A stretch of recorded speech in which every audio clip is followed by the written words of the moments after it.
वो भी मल दो। चांदनी क्यूट सा फेस बनाकर राजीव की तरफ पलटती है और राजीव उसे गुस्से से घूर रहा है।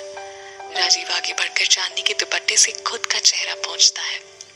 चांदनी गुस्से से अपना दुपट्टा देखते हुए, ये क्या किया आपने? मेरा सारा दुपट्टा गंदा कर दिया। चांदनी, सिर्फ हल्दी ही तो साफ की है, कोई कीचड़ नहीं।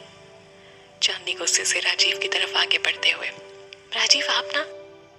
चांदनी का पैर झूले में अटक जाता है और वो राजीव के ऊपर गिर जाती है। उसकी गाल पर लगी हल्दी राजीव की गाल पर लग जाती है। चांदनी और राजीव एक दूसरे को देखने लगते हैं। एक दूसरे को देखते देखते चांदनी को जोर की हंसी आ जाती है और वो उठकर खड़ी हो जाती है। जितना आप हल्दी से भागना चाहते हैं उतना ही वो आपके पीछे आ रही है। राजीव अपनी गाल पर हाथ लगाता है। चांदनी को हंसता देख राजीव उसे पकड़ लेता है और अपनी गाल से उसकी गाल पर भी हल्दी लगा देता है। चांदनी मुस्कुराते हुए खुद को राजीव से छुड़ाकर भाग जाती है। राजीव मुस्कुराते हुए, पता नहीं क्यों पर जब तुम्हारे साथ होता हूँ तो जिंदगी जीने का दिल करता है, मुस्कुराने को दिल करता है। वैसे बीजी, हल्दी तो बहुत अच्छे से हो गई, अब कल मेहंदी की रस्म भी ठीक से हो जाए, सुमन कहते हैं। वो भी हो जाएगी, सावित्री कहते हैं। मेहंदी तो कल है और आज की पूरी रात बाकी है। शादी वाले घर में कोई सोता थोड़ी है, मनोरमा कहते हैं। मतलब? सुमन पूछती है। मतलब ये कि हम सारी लेडीज आज सारी रात जी भर के नाचेंगे और गाएंगे, मनोरमा कहते हैं। हाँ आंटी, बहुत मजा आएगा, मैं तो सारी रात नाचने वाली हूँ, चांदनी कहते हैं।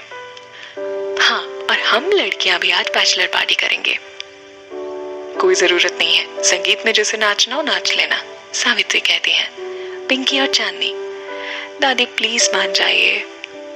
बीजी, बच्चियां कह रही हैं तो मान जाइए ना, सुमन कहती हैं। ठीक है।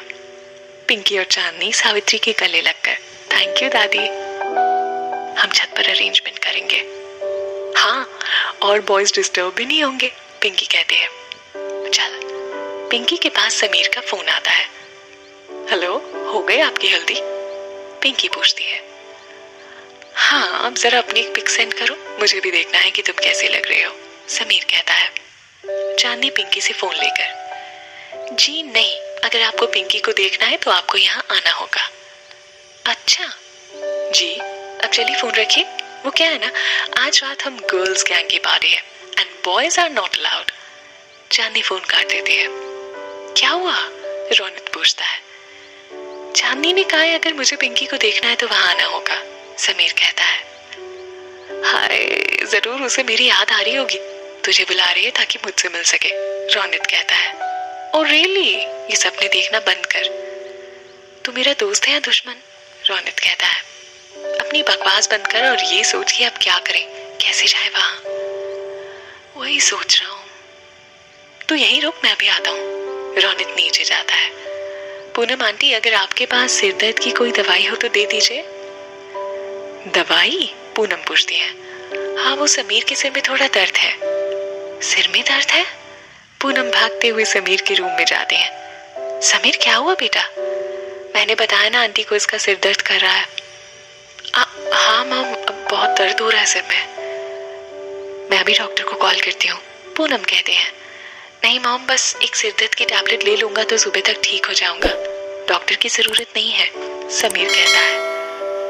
आप इसकी चिंता मत करिए, मैं हूँ इसके साथ, आप मेहमानों का ख्याल रखिए, रोनित कहता है। ठीक है। पूनम समीर को टैबलेट देती है। इसे खाकर आराम कर। आंटी, बस आप ये ख्याल रखिएगा किसी कोई डिस्टर्ब ना करे, रोनित कहता है। कोई नहीं करेगा, समीर आराम कर और तुम इसका ख्याल रखना, पूनम कहती है। जी। पूनम चली जाती है। रोनित जल्दी से बेड पर पिलो रखकर ब्लैंकेट रख देता है। हम यहाँ से निकलेंगे कैसे, समीर पूछता है। रोनित समीर का हाथ पकड़कर बाहर आता है और दोनों छिपते हुए किचन की खिड़की से बाहर आ जाते हैं। विक्रम अपने रूम में बैठा शराब पी रहा है। कुकू भाटिया आते हैं। क्या बात है लाले, तेरे चेहरे की हवाइयां क्यों उड़ी हुई हैं? कुकू भाटिया पूछते हैं। डैड, एक प्रॉब्लम हो गई। कैसी प्रॉब्लम? डैड, राजीव टोनी को पहचान गया है, उसने टोनी को कल साइट पर देख लिया था और टोनी ने ही उस पर हमला किया है, कुकू भाटिया विक्रम को एक थप्पड़ मारते हुए। तुम्हारी जैसी बेवकूफ औलाद होने से अच्छा होता कि मेरी कोई औलाद ही नहीं होती। बिल्कुल अपनी माँ की तरह बेवकूफ है। कुछ किया तो तुमसे कहा नहीं, पर हाँ साहब ज्यादा सबूत छोड़ गए हैं। डैड ये सब उस राजीव की वजह से हो रहा है, विक्रम कहता है। शट अप विक्रम, 1-2 टके का लड़का तुमसे हैंडल नहीं हो रहा है। सालों पहले तुम्हारे नाना जी को अपने रास्ते से हटाया था मैंने, और आज तक किसी को इस बात की भनक तक नहीं लगी। और तुम, एक दिन में 2 मौके मिले तुम्हें, सोनिया को इम्प्रेस करने का और उस लड़के को रास्ते से हटाने का, पर तुमसे कुछ नहीं हुआ, उल्टा सबूत छोड़ा है। अब मुझे ही कुछ करना होगा। कुकू भाटिया कहते हैं। नाना जी को आपने मारा था? विक्रम पूछता है।